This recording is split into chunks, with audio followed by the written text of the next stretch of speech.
How you doing? Very well. Yourself? Good. Are you guys in the deep freeze there like we are here in Chicago? Yeah, we're Maryland. It's not quite as cold as you guys, but we're definitely getting some snow, and the kids are going to be home from school tomorrow. Looks like so. Oh, nice. So they'll be delighted. Yeah. They will. I'm And looking. you not Should so be good. much? No, it'll be good. It'll be good to hang with the kids. Hey, thanks so much for doing this, Joe. I really appreciate it. Thanks for the. I appreciate it. No problem at all. We saw you back in was it December when you were at Space? It Actually, will. yeah, Mhm. it was a really good show.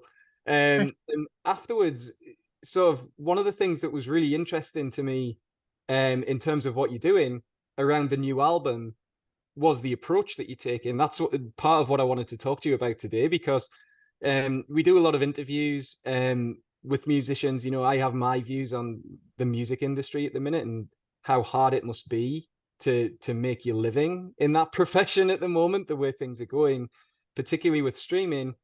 And you've taken a different approach this time for Sketch of a Promised Departure with the Vault. And I wanted to just, ask you a little bit about that. Where did that thinking come from? You always seem to have thought outside the box a little bit, like with Nation of Heat. You emailed out those samplers and it was incredibly successful, in terms of your first EP.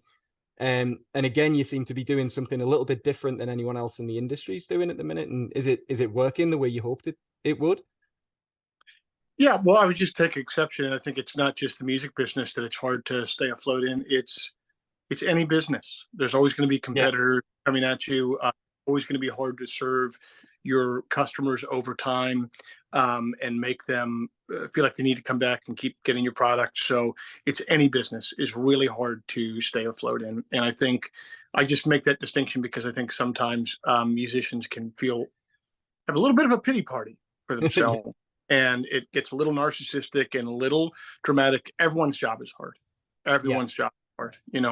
And this is, this isn't being a cop or a firefighter, man. Those are really hard jobs, and so this one, yeah, staying in business is hard, but it's Yeah. a really cool job otherwise. So there's trade offs, just like any other job. There's trade offs, and it's hard to stay in business. Yeah, I'm switching to the subscription model for Yeah. music to a certain degree. I'm calling it the Vault. It's basically a private part of my website where people can go and avail themselves of a lot of content. What's cool for me, this uniquely works for me because I've always retained the ownership of the masters of my Yeah. albums. So I own both sides of all the music I've ever released, the masters and the publishing. So I'm able to paywall it. A lot of bands who've sold their masters, even if they wanted to paywall something, they couldn't paywall it because they don't own it. You don't own it. So I'm able to paywall this. I know a lot of people too. It's like who complain about that, but it's like, man, I had to forego a lot of paydays to keep my masters. I had to turn down advances to keep them, and now I think I'm in a decent position because I did turn down those paydays, and I can paywall both the records and the podcast that I do, and paywall a certain degree the newsletter that I do. So it's gone pretty good. We hit the number of subscribers I wanted to hit for the end of last year, and how I scale that up from here, I don't know. Yeah. I feel like I'm getting all the low hanging fruit of people that really want to support us, and where it goes from here, we'll see. I have to find different ways to keep people interested. Yeah. And it's worth mentioning for the purposes of this, if people aren't fully aware of what the Vault is, it isn't just access to your record, right? So there's access to the new record earlier than it's going to Yes. be released to the streaming platforms, but also there's, you've put in there all of the historic podcasts, the Yes. newsletters, the dispatches from the road. So, and it's also a chance for, it also seems to offer a really good chance for your fans to interact with you, right? And Yes. like, I'm a member and I've been on there, so I look at the dispatches from the road and I see the conversations going on between you and people on those, Yes. it must be quite gratifying to. I mean, certainly for the fans it will be, but for you as well to have that sort of direct line. I'd say it's mainly gratifying for me. I mean, to Yeah. have anyone interested in what you're doing creatively seems like a small miracle. So yeah, I mean, for me, it's a dream come true. Yeah.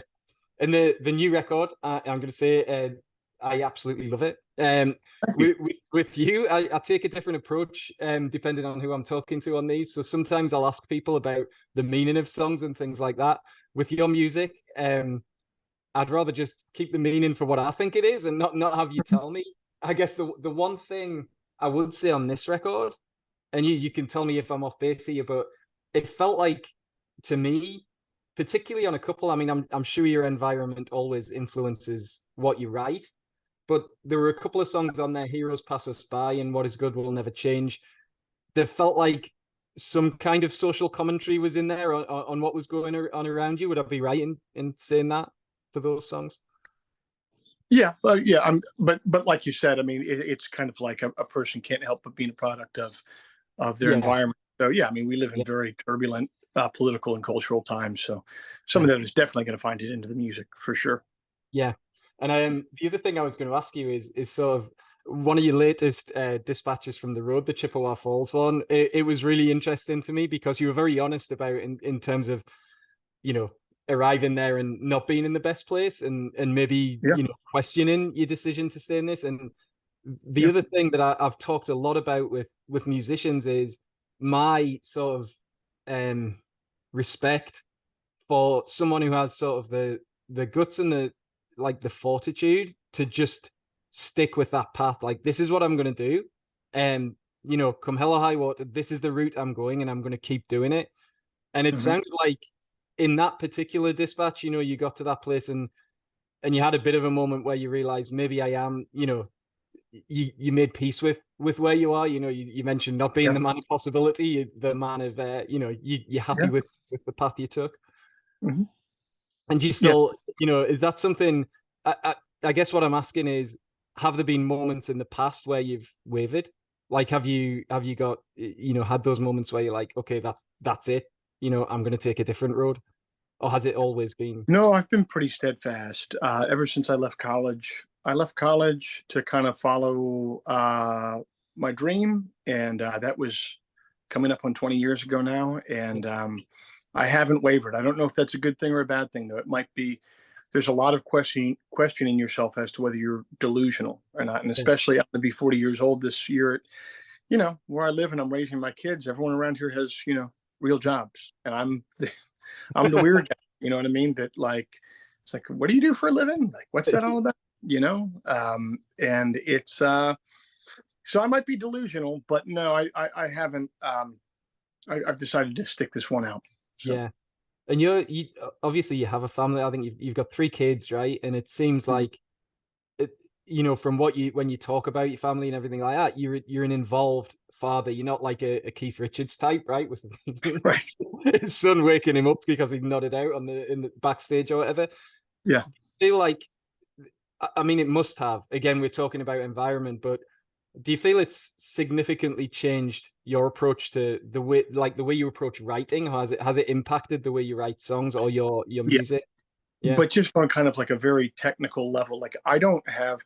Before I had kids, I'd go to a coffee shop and I'd sit there, quote unquote, writing for 8 hours. But it was really writing for about 45 minutes, and having coffee and smoking cigarettes for the other you yeah, know 7 hours and 15 minutes. And so now when I have time to do creative work, I do creative work. I yeah, yeah, just sit down and I do it. I make choices, as I don't dither over choices for hours on end. I don't have hours at end. Yeah, yeah, I make the best choice that I can in the moment with what I have in front of me. So it's made me a lot more decisive as a writer. yeah. And I've talked to a couple of I'm trying to think who it was. Someone I talked to recently who'd done something similar where they'd set out with a particular set of guardrails around what they were going to write about. I can't remember if it was that they wanted a narrative arc through something, but it was interesting to me that it might have been. Do you know Ben Jaffe, who used to play in Honey Honey? Um, I know the name of the band, Honey yeah, Honey. yeah. Yeah, I've talked to Ben a couple of times. I'm not sure if it was him, but it was interesting to me that he said it may have been when he was writing for some music for a TV show. And he said, he would come in and they would say, "This is the episode, write to this." And he's like, "I've never written songs so fast in my life." And he said, yeah, it was interesting to me by putting these sort of rules around it, that it yeah. actually made him more creative. Um, 100%. That happens 100% of the time. Yep. yeah. Yeah, there's nothing, nothing so daunting as the blank page, obviously. So yeah, yeah. And I was going to say as well, sort of coming back to the vault and everything like that, and this kind of interaction um, with your audience. We like last year, we just did a trip across the US to try and fundraise a little bit for NIVA, the National Independent Venues Association.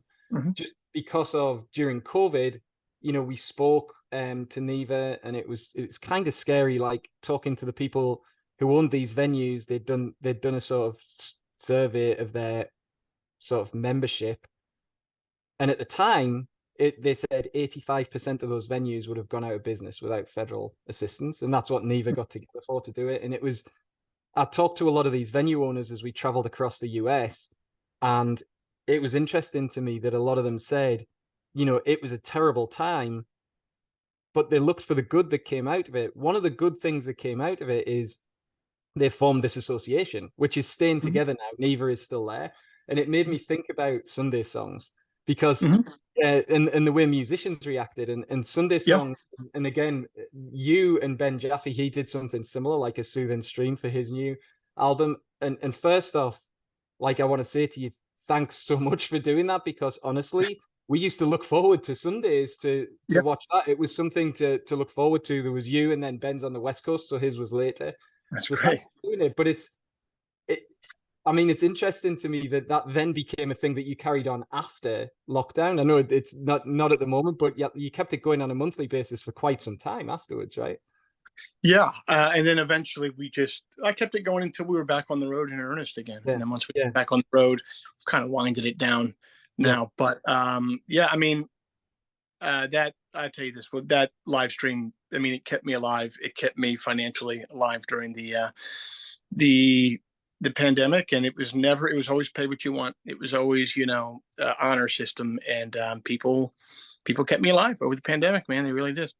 And you've been like that very much so. And I think it probably speaks to the way that you are as a person, and the way that your fan base is, right? Because the podcast as well, Mhm. you've always said the podcast, if you can chip in, that's great. Like, if you can put Right, some money towards that, and if not, and obviously that has become sort of, I mean, now it's up on Spotify as well. I yeah. love listening to that podcast. That must have it must be very nice to you to speak to your peers in that way. And has that given you different ideas in terms of how to? You must have taken stuff from some of those interviews, right? In terms of, um, you know, Yeah, I don't know. I haven't taken that too much creative from it. I've really taken just a sense of membership, though, in a co-ed fraternity of sorts. Just a small group of people who are doing this, trying to scratch out a living, and empathizing with one another. So I've kind of just taken, more than anything, a sense of camaraderie out of yeah, it. yeah. And you've obviously got two or three. I always look forward to the BJ episodes, because you can tell that you two are genuine friends. It seems Yeah, like, yeah, like over yeah. a long period of time, and similar personalities, I would say, in a lot of ways, in the way Yeah. that you We're write. buds, and that's a podcast between the two of us sounds a lot like our phone conversations that we have pretty often. So Have I you owe ever, him a call. Actually, you yeah, reminded me that I got to give him a call. So have you ever toured with BJ or American Aquarium? oh, I met him. I 15 years ago, I met him when I opened a show for him in Raleigh. Randomly, I was first of four, and then I came back and played his road trip to Raleigh one year. But I Yeah, think those are the two gigs we've ever done together. yeah. Well, there you go. That should be one for the future. Yeah. Uh, so the album, you've released. I saw you released the second track, like, to streaming platform at the weekend. Hmm. Um, the whole album is available. Are you going to be touring behind it this year? I know you're at Old Town School in April, because we're going to be there. So, yeah. But are you planning sort of more extensive touring this year? Yeah, I'll be touring the whole year. I'll be in Florida next week. I'll be in the Midwest in February. I'll be in California in March, playing Old Town School, a Yeah. folk music in Chicago. We'll be all over the place. Yeah, I think we'll probably be back in London in September to Oh, play a nice. couple of You're dates. going Yeah. overseas. Yeah, yeah. Where do you play when you're in London? Which venue are you Last at? time we played a place called O'Meara. I Yeah. think the guys from Mumford and Sons own it. It's a small venue. I Okay. think that's where we'll be again this time. Yeah. There's some great venues up northeast where I'm from. Oh, It's interesting. I'm going to try and start doing some interviews with people from my hometown, Sunderland, because it's there's a lot going on there at the minute, and they're really sort of developing it into there's a film studio opening there, and they're developing it into like there's a lot of music courses going on and things for live musicians, which makes me really happy because that sort of infrastructure wasn't there when I was growing up. So it's nice to see. That's an aside. Right on. The other thing I was going to say on the podcast, and I have to say it because it makes me laugh every time. So if you're watching this interview and you haven't heard Joe's podcast, it's probably worth going on just to hear the different names of the web designer and the car that they drive for the Bandzoogle ad at the beginning of every one. I can't believe you've consistently come up with new names for every episode. It amazes me every time. Like, he's going to have to repeat one at some point. Yeah. Well, and I just heard from Bandzoogle this week that they're going to continue on sponsoring, so I'm going to have to keep on coming up with names. We'll see. Yeah. Excellent. Thanks for taking the time, Joe. And I know you've got the kids there with you. I really just wanted to jump on. So I'm really pleased to hear, and I'm sort of keen to sort of keep an eye on how it goes for you, because having that paywall, I honestly think it's something that other artists might follow if you make a success of it. I think it definitely won't be dependent on me. I think 5 to 10 years from now, this is what every artist will be doing.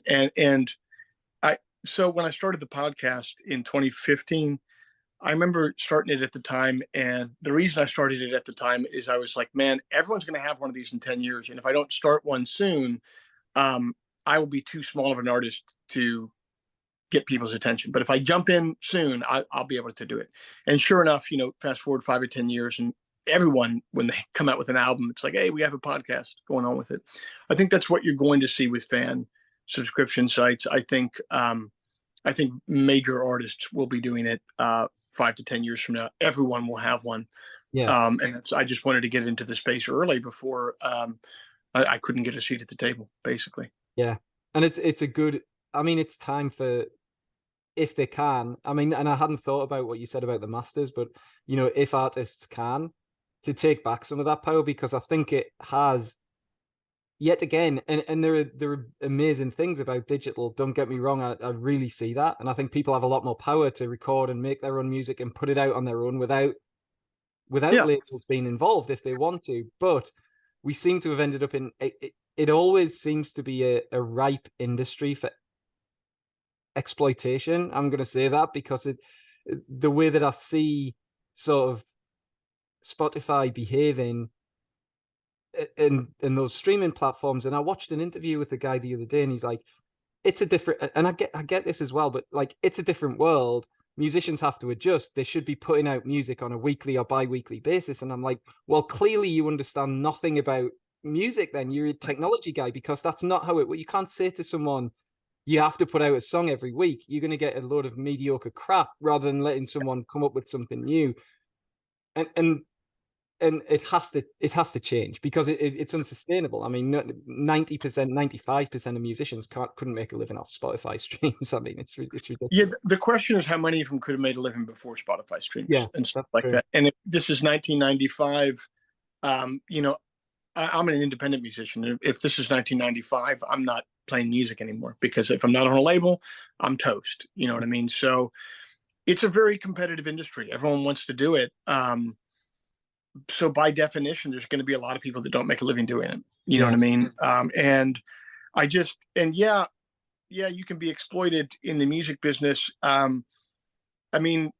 If you're an adult with your wits about you, it's your job to try to be smart enough to not be exploited. You could have someone lie to you but that's just straight up fraud. I'm not talking about fraud is like a legally significant term with ramifications to it. But we're talking about like exploited it's like, okay, you're saying that you were exploited because someone paid you 10 grand for your master, and now 10 years later you could have made more than 10 grand on it. That's business, man. Like, you wanted the money up front. Yeah. They were smart enough or they were canny enough to think that if they waited long enough, like, they delayed their gratification to a certain degree. You know what I mean? So I don't know. I'm not saying that exploitation that is not fair doesn't happen, but I Yeah. think in that case it would be fraud, and that is legally significant. And you can take action on it. If it's just because you made a business decision and someone else came out on the better half of it, like, I don't know, man, are we adults here or are we not? I do agree with that. Are you an adult in business? If you're an adult in business, make better decisions. Yeah. And then that's the kind of thing where it always makes me chuckle with the, you see those documentaries of the old days and they're like, oh, they signed and got their advance of like $2 million and spent it all on Lamborghinis and cars. And then they were like, what, we have to pay this back? Like, that's how it works. I mean, yeah, yeah. Similarly, in one final thing which I would just like, given that so heavily on the road, when I went out last year, we did like 12 cities, and what was interesting to me is the owners of these venues, they were very different. I had a very specific view of what an independent venue owner would be like. They were all from different backgrounds. Yeah. The fundamental thing was none of them they knew they weren't going to be millionaires running an independent music venue, right? They're doing it for the love of that. Yes. And giving musicians a place to play. These 200 to 400 cap venues are where they're just essential to the music infrastructure. Yes. I didn't talk about it in depth, but the other thing that seems to be becoming like a contentious issue is merch cuts at venues as well. Have you come across that a lot? Because I didn't, the venues I spoke to, I don't think any of them were taking cuts of merch, but it seems like that is becoming a more prevalent thing now at the venues. Yeah, I've paid $1 million merch cuts in my life. I've played $1 million shows where there weren't merch cuts. I mean, what you have to understand about all these shows, there's a contract that I signed before I go to the show. The contract says how much I'll be paid. They say how much the catering budget is going to be. They say how much the fees on the tickets are going to be. They say how much cut they will or will not take of the merchandise. So it's a contract. So you can make a decision in advance, effectively. I could not sign that contract. Or, you know what you could do, just like any other business, before you sign a contract, you cross out the terms that you don't like, and then you send it back. And then they decide whether to sign that or not. So it's like, if you don't, like, there's a venue I'm thinking of right now that I'm not going to name the name of it because I don't want them to be shamed in some way. They had a very rigorous merch cut. I pushed back against it when we were in the contract stages of doing things. They said, no, this is how we do it. And then you know what I did? I thought about it. I thought about the offer in its totality and thought to myself, I still want to do it. Yeah. I think that, that's, they don't owe me anything, man. You know, like, they don't owe me anything. I don't owe them anything. I don't have to pay the insurance on their building. I don't have to pay their rent. I don't have to pay FICA for the employees. I don't have to. So this is all at will employment. You know what I mean? So I don't know. I think it's a little frustrating. I think it's a little frustrating to beat up on these venues when it's like, man, it was a contract that you signed. And if you didn't sign it and it was your management or your representative, then pay more attention to your business. Get a new manager, get a new agent. I don't know what to tell you. No, again, are we adults or are we not? Exactly.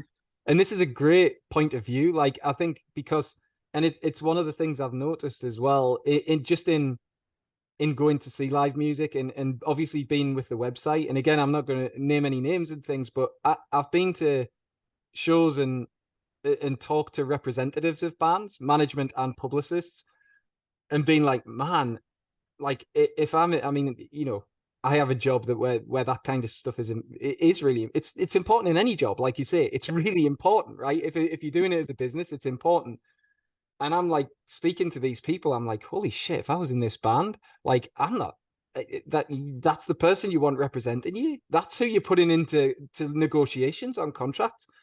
That's where some of the problem is probably coming from. It's nice. It's refreshing to hear someone talk like you about it, because it's like, clearly you've thought about that carefully, which you have to, because you've got a family and 3 kids and you're providing for them doing this job. So it is important. Yeah, it is, man. Okay. Awesome. Joe, thanks so much. That was thank you. Interesting interview. I hope people watch this one so that they can, look at what you're doing and think about that, because it's and hopefully if some people watch it, they'll go and sign up for the vault, because I would say it's definitely worth it. I spent a good couple of evenings just plowing through all of the stuff on there. Oh, that's great. That is wonderful, man. Well, thank you. I appreciate you hyping the new album, and I have some kids over here for a play date. No, I'm thanks, gonna Jim. roll. Peace, Bye. man.